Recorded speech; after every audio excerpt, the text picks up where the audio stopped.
Bonjour et bienvenue dans cet épisode qui sera le niveau 2 de l'investissement. Le niveau 2 de l'investissement, ça va parler un peu plus d'effet de levier et sûrement d'immobilier. Donc dans cet épisode, vous allez tout apprendre sur les effets de levier existants et du coup l'immobilier. Alors, dans les vidéos niveau 0 et niveau 1, on a parlé d'épargne de précaution, hein, tout ce qui est livret, PEL, etc. Dans le niveau 2, dans la vidéo niveau 1, donc la deuxième vidéo, on a parlé de tout ce qui était PEA, compte titre, ETF, ou bien choisir à ce moment-là directement un cabinet en gestion de patrimoine. Et puis dans cette vidéo-là, on va tout de suite parler des effets de levier. Il faut savoir qu'il y a grosso modo plusieurs effets de levier, mais grosso modo, il y en a 4 qui sont très importants. Le premier effet de levier, on en a parlé dans le niveau 0, c'est l'effet de levier de l'épargne. Vous arrivez à mettre de l'argent de côté, avec cet argent de côté, on va l'investir pour pouvoir produire des bébés. Premier niveau effet de levier. Le deuxième effet de levier, ça va être l'effet levier du crédit. Lorsque vous allez en banque, vous voyez, lorsque vous avez en banque, eh ben, vous pouvez demander des crédits. C'est la seule raison d'ailleurs aujourd'hui pour laquelle vous devez aller voir les banquiers, c'est d'avoir un compte bancaire et faire des crédits. Ne souscrivez rien chez eux d'ailleurs, parce que tous les produits, la plupart du temps, c'est du commercial et c'est pas très intéressant pour vous, parce que les frais sont très élevés. Et puis en plus de cela, vous êtes mal accompagné par le conseiller. Après, bien sûr, ça c'est les banques de consommateurs hein, qu'on trouve à chaque coin de rue, hein, que je ne vais pas citer. Je ne parle pas des banques privées ici. Petite nuance. Donc voilà, donc les banques, l'effet de levier du crédit. Donc en gros, on emprunte l'argent de la banque à 1%, 2%, et les taux sont vachement bas et ça pourra pas aller beaucoup plus bas. Je pense qu'ils vont à partir de maintenant avoir la tendance à remonter, comme aux États-Unis. Donc faites attention si vous avez des projets, validez-les maintenant parce que le crédit est tellement pas cher. Donc le levier d'effet, le levier du crédit, c'est tout simplement un levier d'utiliser l'argent de la banque pour s'enrichir. Donc en achetant une maison, sa résidence principale, comme ça on paye plus de loyer, ou d'utiliser le crédit pour investir dans le locatif, dans l'immobilier, par exemple. Donc le levier suivant, c'est toujours une nouvelle source d'argent, ça va être le levier du loyer. Donc le loyer qui va être perçu par les locataires, hein. Donc pour ça, il faut avoir des biens immobiliers ou bien des dividendes immobiliers hein, grâce au SCPI par exemple. Et grâce à ces loyers qu'on reçoit et qu'on va pouvoir réinvestir soit dans le niveau 1 au niveau des PEA, des comptes titres, des trackers, soit à nouveau le garder pour de l'immobilier. Vous voyez, c'est tout un ensemble. Donc là, c'était le niveau levier numéro 3. Et le dernier niveau, enfin, il y en a encore plein d'autres, hein, il y a les effets composés, etc. Mais accessible, on va dire, et compréhensible. Enfin, pas compréhensible, mais accessible, j'ai envie de dire. Les 4 bases, les 4 piliers. Et le dernier, c'est la réduction d'impôts. Donc aujourd'hui, vous percevez un certain montant de revenus, on va dire 50 000 par exemple, et l'État vous en prend un certain pourcent. Et ben, vu que cet argent-là part à l'État, bah, c'est de l'argent perdu entre guillemets. Bah, aujourd'hui, il y a des dispositifs qui vous permettent de réduire cette imposition. Si vous voulez en savoir plus, je mettrai en bas un article que j'ai fait sur les impositions, enfin l'imposition de façon générale et les différents systèmes pour réduire l'impôt, hein. Il y a les lois immobilières comme Pinel, Malraux, Monuments historiques, déficit foncier, mais il y a encore plein de choses, ou Censi-Bouvard, il y a encore plein de choses dans le financier qui sont très intéressants, ou des choses plus atypiques comme le vin français, ou encore plein d'autres choses comme les startups. Voilà. On va pas rentrer dans les détails puisque ça va être une autre vidéo plus tard que la fiscalité. Alors, on arrive au niveau 2. Je vous ai dit les 4 leviers. Maintenant, je vais vous parler de l'immobilier. L'immobilier, c'est l'enveloppe par défaut simplifiée pour emprunter de l'argent. Parce qu'aujourd'hui, on peut emprunter pour deux choses, Soit numéro un, on a une idée business comme envoyer une fusée ou envoyer des gens sur Mars avec type SpaceX et on emprunte pour ce genre d'entreprise. Non, mais ça peut être aussi un cabinet de comptable ou bien une école. Enfin bref, ça peut être plein de choses. Et puis derrière, il y a l'aspect immobilier, donc un aspect donc immobilier pardon, et on emprunte du coup pour acheter un bien immobilier. C'est les deux seules raisons pour lesquelles on vous emprunte, enfin on vous prête de l'argent sur le long terme. Après, il y a bien sûr les crédits de consommation. Ça, c'est quelque chose que je ne recommande pas du tout. N'achetez pas des choses que vous ne pouvez pas vous offrir parce que ça va vous endetter et du coup, vous n'allez pas pouvoir avoir l'effet de l'épargne et l'effet du levier de crédit pour investir. Et du coup, vous allez tomber dans la rat race, donc dans la course de l'hamster en fait, hein. Donc à courir à j'ai ma paye, je dois payer mes crédits, je dois payer mon loyer et hop, je dois payer ce de quoi j'ai besoin pour vivre, ma nourriture, l'école des enfants, etc. Et hop, je dois repartir travailler pour payer tout ça et là, vous pourrez plus vous en sortir. Bref, on revient sur l'immobilier. L'immobilier, en fait, aujourd'hui, il y a plein de possibilités. J'ai déjà fait une vidéo sur les arnaques ou sur ceux qui vous vendent du rêve en vous disant qu'en investissant dans l'immobilier seulement, vous allez pouvoir prendre une retraite à, je sais pas moi, 50 000 euros par mois plus tard. Attention, attention, parce que la martingale n'existe pas, c'est-à-dire le produit miracle n'existe pas. Votre patrimoine, il se construit pas sur un seul produit, mais sur un ensemble de produits. Et il faut qu'il soit limite interchangeable ou interconnecté, c'est-à-dire que si vous faites des gains au niveau 2, vous pouvez les rapatrier au niveau 1, et vice-versa, si vous faites des gains au niveau 1, vous pouvez les rapatrier au niveau 2, et si vous avez beaucoup trop de niveau 0, vous pouvez directement le mettre au niveau 2, etc. Donc, allez voir mes vidéos si vous ne l'avez pas encore fait, parce que tout est lié, tout est connecté. Alors, sur le niveau 2, aujourd'hui, l'immobilier, il y a plusieurs choses à voir. Est-ce que vous voulez investir déjà pour une résidence principale, donc y habiter et ne pas payer de loyer, ou bien est-ce que vous êtes d'accord pour payer un loyer, mais investir dans le locatif, c'est-à-dire acheter un bien immobilier et le louer. Dans les deux cas, il faut faire soit l'un, soit l'autre, ou les deux, mais il faut surtout pas ne rien faire du tout, parce que ça veut dire que vous n'utilisez pas le levier du crédit pour investir dans l'immobilier. Et là, du coup, c'est de l'argent perdu, entre guillemets, surtout que les taux sont très bas.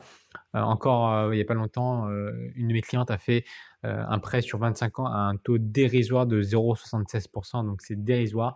Donc je vous invite vraiment à aller contacter vos banques et demander quelle est votre capacité d'emprunt. Ceci étant dit, j'avance. Donc dans l'immobilier, maintenant que je vous ai dit, ok, on va acheter dans l'immobilier, il y a plusieurs questions qu'il faut se poser. Déjà, si c'est résidence principale, regardez le lieu d'abord proche de votre travail, le lieu de vie, etc., etc. Et c'est un peu plus émotionnel et donc j'ai pas envie de l'aborder ici parce que ça peut sortir de la logique de l'investisseur et là c'est une série de vidéos pour les investisseurs, hein, je le rappelle. Donc on arrive à la deuxième solution, la série du coup qui concerne les investisseurs. Alors quelles questions qu'il faut se poser? Quelles questions faut-il se poser? C'était pas français là. Donc quelles questions faut-il se poser? D'abord, est-ce qu'on va acheter dans l'ancien, donc première solution, dans l'ancien, ou bien est-ce qu'on décide de acheter dans la deuxième solution qui est le neuf? Alors le neuf, qu'est-ce que c'est? Le neuf, c'est tout simplement des biens en vente, on appelle ça VFA, vente en l'état futur d'achèvement. Donc c'est des biens qui ne sont pas encore construits, qu'on va construire et qu'on va acheter sur plan. Donc c'est deux choses à prendre en compte. Alors la première, elle est intéressante parce que souvent on a le mètre carré qui est un peu moins cher. On peut avoir des biens en plein centre-ville parce qu'on ne construit pas beaucoup de nouvel appart hein, ou de bâtiments ou de maisons en centre-ville, il faut le savoir. Alors que dans l'ancien, on peut trouver des trucs centre-ville bien intéressants au niveau du lieu. Et dans l'ancien, ce qui peut être bien, c'est qu'on achète quelque chose de totalement délabré et on fait plein de travaux et on arrive à quelque chose qui est à notre goût. Et qui dit quelque chose à notre goût, c'est aussi quelque chose qui va être forcément mieux rénové parce que c'est nous qui aurons choisi en fonction de ce qu'on voulait. Mieux rénové, enfin, ça reste relatif. Donc voilà les avantages de l'ancien.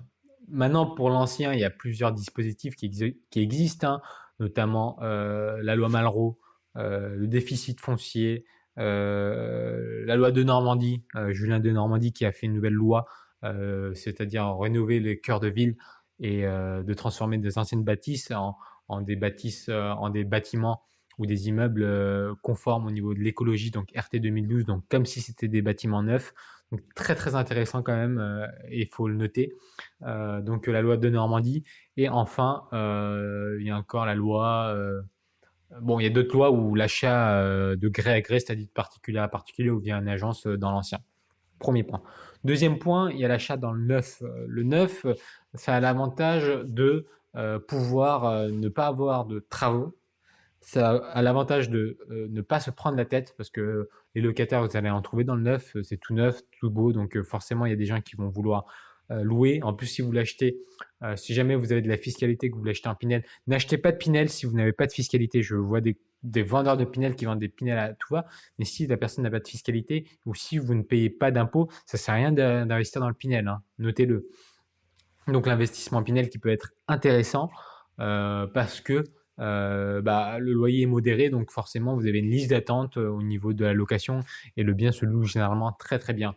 Et après dans le neuf, il y a d'autres projets qui peuvent être intéressants en dehors du cadre Pinel et là il faut regarder au cas par cas. Dans l'ancien, je reviens, je fais un jump en arrière. J'ai oublié de parler d'un dispositif qui est le LMNP, donc le loueur meublé non professionnel, pardon. Pourquoi c'est intéressant d'en discuter, d'en parler? Parce que quand on est en loueur meublé non professionnel, tous les loyers qu'on reçoit, si vous avez un bon comptable, hein, tout simplement est amorti et donc vous ne payez rien du tout sur les loyers que vous allez percevoir pendant entre 10 et 25 ans en fonction de combien vous allez amortir sur votre bien. Donc c'est très très intéressant et c'est une vraie plus-value pour activer le levier de l'épargne et du loyer puisque vous allez toucher des loyers que vous allez pouvoir réinvestir autre part. Donc voilà par rapport à l'immobilier. Donc vous voyez, il y a quand même plein de questions déjà qui se posent. Donc première question, où est-ce qu'on va choisir notre bien? Deuxième question, pourquoi on a choisi ce bien-là? Quel est le nombre de locataires? Quel est le nombre de propriétaires? Est-ce que c'est une ville dynamique ou est-ce que c'est une ville qui est en décroissance au niveau de la population ou au contraire c'est une ville qui accueille beaucoup de monde? Question à se poser. Troisième question, c'est une fois qu'on a acheté, est-ce que c'est pour soi-même? Et dans ce cas-là, c'est de l'émotionnel qui prend le dessus et du coup, on n'en parle pas. Ou est-ce que c'est pour à but locatif? Donc, quel est le rendement? Le rendement, il est à voir sur 3 niveaux. D'abord, le rendement net, donc net de gestion. Donc, une fois que vous avez tous les frais de gestion que vous enlevez, donc eau, agence de gestion, électricité, comptable, etc. Net de fiscalité. Donc, une fois que vous recevez les loyers, combien vous payez sur les loyers. Parce que si vous êtes à une tranche marginale d'imposition à 30%, vous avez 30% à payer, plus les prélèvements sociaux de 17,2, donc vous êtes 47,2, je dis grosso modo. Hein.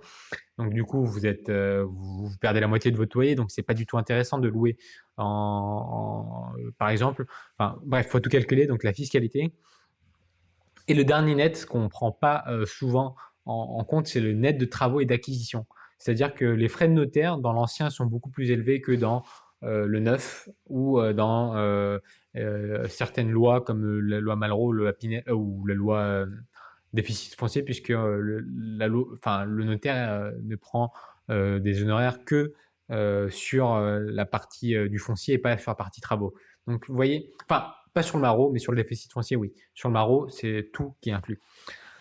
Donc pas mal de spécificités. Hein. Donc on était à l'étape 3 au niveau de la rentabilité à prendre en compte.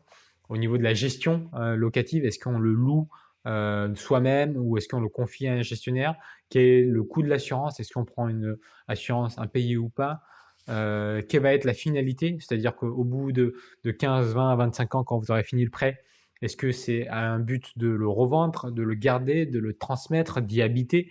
Enfin, la dernière option, je la recommande pas parce que dès que vous vous projetez vous personnellement y habiter, donc ça redevient émotionnel et donc vous allez faire des investissements pas logiques. C'est-à-dire que vous allez prendre un appartement surcoté dans, je sais pas moi, à Nice, alors que vous aurez peut-être la même chose 2 kilomètres en dehors de la ville pour 3 fois moins cher. Enfin, j'exagère, hein, j'exagère beaucoup dans ce que je viens de dire, mais vous comprenez l'idée. Donc voilà, c'est toutes ces questions qu'il faut se poser. Et une fois que vous êtes posé toutes ces questions, que vous avez calculé aussi votre taux d'emprunt. Si vous ne savez pas comment calculer votre taux d'emprunt, allez sur meilleurtaux.com, c'est très simple. Vous calculez, vous tapez votre revenu, vous tapez vos crédits en cours ou vos charges et il vous calcule tout de suite combien vous pouvez emprunter sur X années. Donc c'est très simple. Et enfin, dernier point, de toute façon je l'ai déjà dit dans la vidéo précédente, hein, si vous ne voulez pas vous sentir submergé par l'acquisition d'un bien immobilier, déléguez-le. Vous pouvez bien sûr passer par votre agence immobilière ou bien par un promoteur, mais encore mieux passer par un conseiller en gestion de patrimoine qui vous fera un bilan déjà de votre situation pour savoir si c'est pertinent de le faire en fonction de vos objectifs. Et bien sûr, le cabinet Daily Consulting se tient à votre disposition si jamais vous avez des questions par rapport à un investissement immobilier. Donc aujourd'hui, c'était le niveau 2 dans cet épisode d'investissement. On a parlé des 4 effets de levier et enfin de l'investissement immobilier de façon générale. Il y a beaucoup de questions que j'ai posées pour vous aider à éclaircir votre projet. Et en fait, c'est un vrai métier, surtout quand c'est du neuf, parce qu'il faut bien choisir ses lots. Sinon, on risque d'acheter beaucoup plus cher que le marché et là, ça devient aussi problématique. Bref, à disposition pour répondre à vos questions. Vous pourrez prendre un petit créneau pour réserver un call avec moi ou sinon carrément passer un rendez-vous avec moi au jour où je fais cette vidéo-là, où je fais cet épisode-là.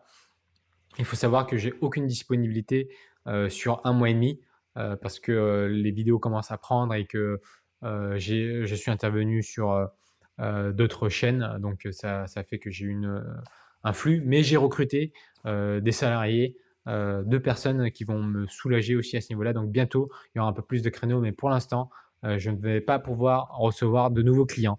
Je vous dis à très bientôt et puis inscrivez-vous à ma newsletter sur le cercledali.fr puisqu'on va arriver tout doucement à notre niveau supérieur. Salut, c'est Alexis de l'équipe Dali. J'espère que tu as aimé la vidéo. Si ça t'a plu, est-ce que je peux te demander de t'abonner et de mettre un pouce bleu? Et si jamais tu veux encore plus de contenu de bonne qualité, abonne-toi à la liste privée du Cercle Dali.